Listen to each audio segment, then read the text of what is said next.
Family, let's fix this. What's going on, Ma? Welcome, you guys. It's Thursday. It's Thursday here at the watch party. This week is moving much better than last week. Last week felt like 2 weeks stacked on top of each other. This week is moving at about a normal pace, maybe even a little bit faster. Tomorrow's already almost Friday. Do you know that? But we still got to make it through today. Apologies, I didn't get a chance to say much to you guys, all my early nerds in the chat before we get started here. Even my notification of the chat getting started in the first place was a little bit late. Hey, I've got some inside baseball for you. Did you guys know this? This is like a scientific proven fact. It's been like peer reviewed and put in all kinds of studies. Pay attention. Did you know veterinarians, animal lovers, sanctuary owners, they all say the same thing. Dogs, if they're gonna vomit, they'll do it at like 3 o'clock in the morning. If not 3 o'clock, it'll definitely be 4 o'clock. And if not 4 o'clock, it'll be 2:30. Either way it goes, it's at the worst possible time and right around the time that you get awakened by a dog making vomiting, or I'm sorry, hunched over noises where they're about to vomit all over the place. That's what dogs do in the middle of the night. They've never done it when the sun's up. They've absolutely not done it at noon. Please, why do a dog vomit in the middle of the day when you can get next to them and send them outside so they can do it there? They do it in the middle of the night at the foot of your bed, making a bunch of hunched over noises. That's what dogs do. If you haven't picked up on it yet, I've been up since 4 o'clock because dogs like to vomit at 4. Hi, how's y'all day going? Just wonder if you guys knew about those scientific facts. If my eyes are red, it's because of that. I'm tired. That's all. Oh, okay. Glad we got that off my chest. Let's go ahead and get started.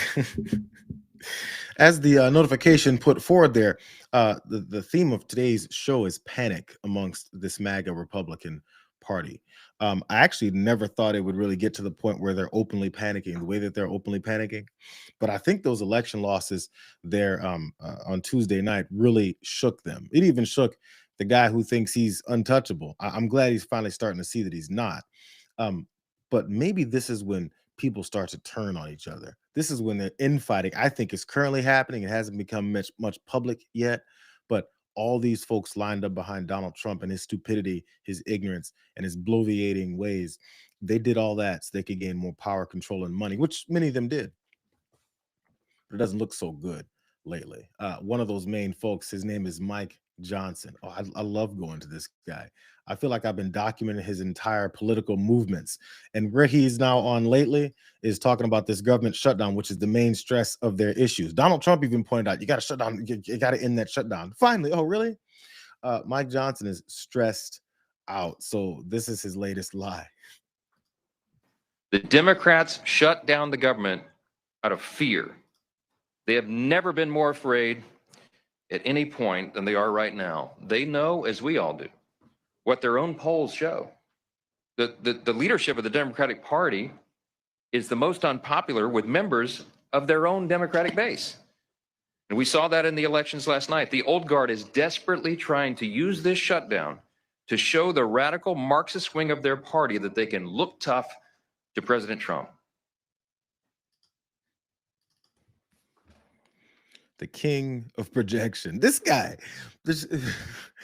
Picture Mike Johnson, the Speaker of the House for the Republican Party, who's been screwing things up and are completely are laying all the blame for this government shutdown and everything that they want to continue to destroy in people's lives. They've run out of real estate, to put it in a certain term. He says these Democrats are afraid. Never before have they been more afraid than they are right now. They shut down the government out of fear, says the guy who shut down and took these guys out of Washington early, even before that shutdown really came into officially into place, so that he could avoid, because he's afraid of Epstein file releases. And then now he's never been more afraid than he is right now, in order to look tough in front of Donald Trump. Everything that he says is coming from his own brain. He's run out of lies. So he's like, let me just say, since I'm in this panic state, let me just say that's the state that they're in. So even while he's there shooken, he got interrupted as well, which didn't make things much better for him. Okay, questions? Yes, go ahead. I've called on somebody else. Go ahead. We're having a press conference. Thank you. Go ahead. Yes, ma'am. And you should respect free speech. What's the question? What's the question? What's the question?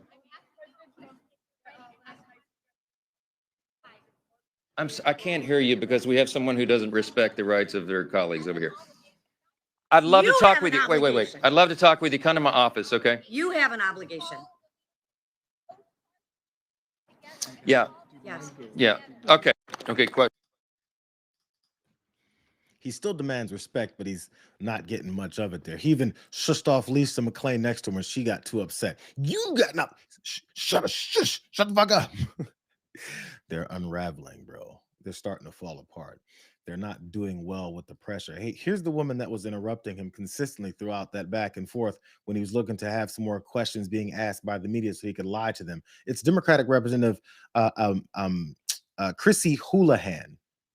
This is from her perspective. This is what she was saying that had him so frustrated. For Mr. Jeffries or Mr. Schumer, I am part of the American people, and I believe that, and you should respect free speech. I'm asking you a question. If you're ready to have a conversation with the other side, you represent all of us. You are the speaker for all of us, sir. You have an obligation not just to speak lies to the American people. You have an obligation to call the leadership of both parties and bring us together and solve this problem together, Mr. Speaker. Thank you. We're going to go ahead and ask you. I'm a member of Congress. I don't know. Yes. I'm sorry. Can I just? We went and sat in front of the Resolute desk. You're welcome. We brought Leader Jeffries and Leader Schumer in, and we had a discussion. The president said, please don't shut the government down. It would cause all this pain to the American people. For Mr. Even was flashing her badge as a member of the House. They couldn't do anything with Representative Houlihan as she was cutting in on Mike Johnson. The fluster was happening. I'm sure his face was red and neck got really hot. Isn't it weird though? Look, we had these election wins and we know it's not like all over the place, but there was multiple places from the East Coast to the West Coast and many places in between where Democrats picked up some wins here and really has this party shaken. So when things like that happen, I'm not saying Representative Houlihan wasn't doing anything before. I'm just saying you'll start seeing more faces and more boldness coming from the folks that you always wondered, when are they going to finally get bold? When are they finally going to start doing something with whatever kind of levers of power that they do have to disrupt and dismantle this fascist takeover? And now we're seeing things like that happen. You know, it's a domino effect. People sometimes need to see other folks stand up for the things that the majority of Americans stand for. And then we'll start seeing other people fall back into place because they now have the courage to do it. But I like sticking with Mike Johnson. If it wasn't working when he was talking about how afraid Democrats are after they keep beating these guys' asses, he has to then go into other lies that he could tell, because now he needs to try and welcome folks into Republicans, you know, their care circle. People everywhere can see clearly who's fighting and voting here every day and delivering for them. And I'll say this clearly to every hardworking American in any place who's missed a paycheck, anyone who has been made to suffer because the services, the health services you rely upon, or the food and nutrition supplement for your family, anyone who is hurting, you have a home in the Republican Party. You have people here who are elected by their constituents to come and do their job, and they do it. They're voting to support you, to make these programs available, to ensure that the people in need have them. And the Democrats, by stark contrast, are doing the exact opposite. Mike Johnson's job as speaker is strictly, I'm not sure, I was going to say it's been turned into this, but it's been this way since he got there. It's to just straight be a partisan lightning rod for Donald Trump, to demean anybody that's against Donald Trump and protect Donald Trump from any kind of criticism. So he's now on this point where he now has to say crazy things like, yo, people that are looking for SNAP benefits, folks that are in need, the tired, the hungry, the weak, the Republican Party is for you.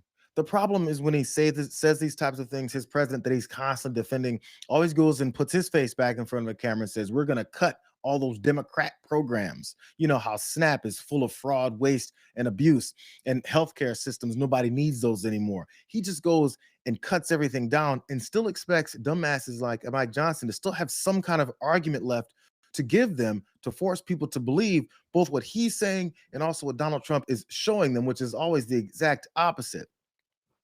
And one of those things that Donald Trump showed them and Mike Johnson again had to answer for, I can see why he's stressing the fuck out, is that Halloween party. Look how he has to deal with questions about that versus the problems that folks are dealing with their benefits. So, yeah.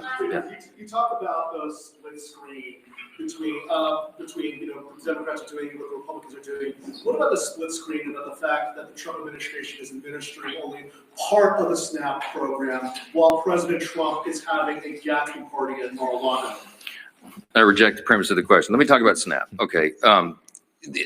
By the way, the president had an annual Halloween theme party every year at Mar-a-Lago. That's what he went back to as obligatory tradition.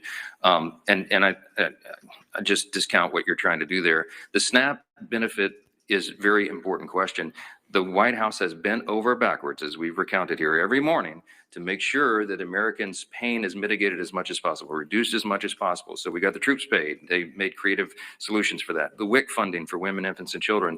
And SNAP came to a legal crossroads because the legal analysis said that you could not use the contingency fund if the underlying fund was not flowing. I've explained that into detail here multiple times. Two courts disagreed. So what did the president do? In good faith, showing again that he's willing to bend over backwards to help the American people when Democrats are not, he went to the court and said, fine, show me how to do it because we don't see the path.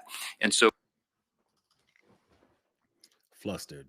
He's just running through his list of lies. Like I said the other day, the one good thing that Mike Johnson is good at is memorizing his lies. And he's just hitting like the Rolodex. He goes, now that's the next step. And then there's my next element of my lie. Then the third element of my lie. But he was thrown off when that reporter asked him, we're looking at the split screen here of you guys celebrating the people's SNAP benefits not being provided. And then this lavish Mar-a-Lago Halloween party with women that are half naked dancing and spinning around in huge wine glasses. You know, when people see things like that, they might see you guys as the elitist assholes that you are. And he doesn't know what to do with that because that's straight, direct reality. We just saw it. Halloween was just a few days ago. But he points out, that's so bad. Donald Trump had this annual obligatory Halloween party at Mar-a-Lago, as Mike Johnson likes to call it. He's obligated to go to a lavish elite Halloween party with scantily clad women in wine glasses, but he has no obligation instead to reopen the government or provide those SNAP benefits that the court ordered him to provide. All of that is not his obligation, but he's got an obligation to go to a Halloween party at Mar-a-Lago. What a loser this guy is. Hey, here's someone else. Is a senator who's, he's not under Mike Johnson, but the Senate and the Republicans in the Senate are also sitting on their hands because they're also afraid of Donald Trump. He got confronted by no one else but Leland Vitter. This is the second time Leland has made the show as being someone who's cutting these guys down. Watch this exchange. How much longer, though, are the American people going to suffer? And we've talked about this for the past couple of weeks on the show, right? We've already have food stamps running out. If not now, by